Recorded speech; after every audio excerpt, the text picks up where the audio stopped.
Molo Abuti. Yithi molo ebantwaneni. Molweni bantwana. Ingaba nikulungele ukufunda isiXhosa bantwana? Kuqala, ingaba uyawakhumbula la magama? Phinda emva kwam. Ivenkile. Isibhedlele. Isikolo. Icawe. Indlu.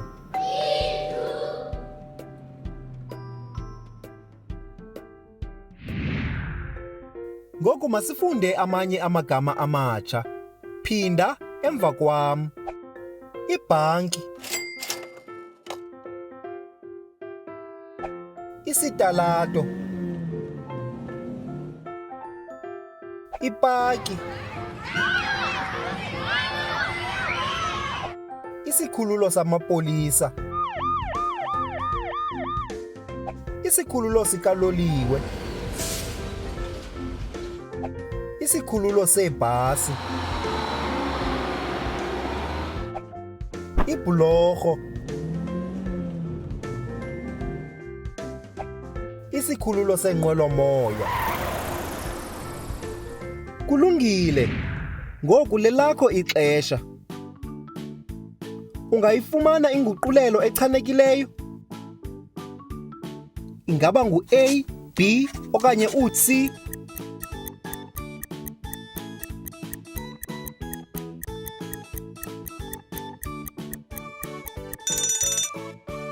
B.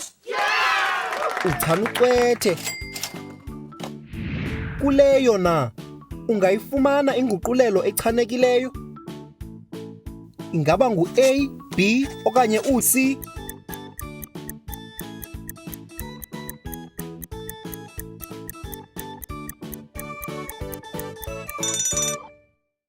A.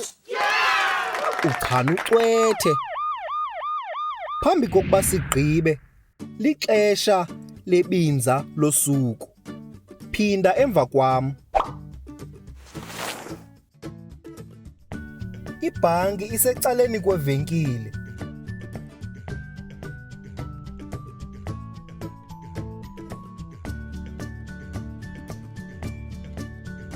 Ibhanki ingaphesheya kwevenkile.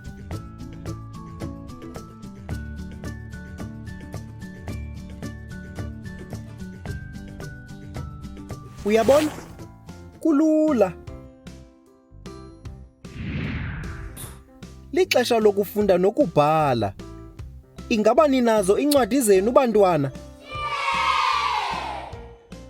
Hamba kakuhle Abuti. Nisale kakuhle. Siza kubonana kwixesha elizayo.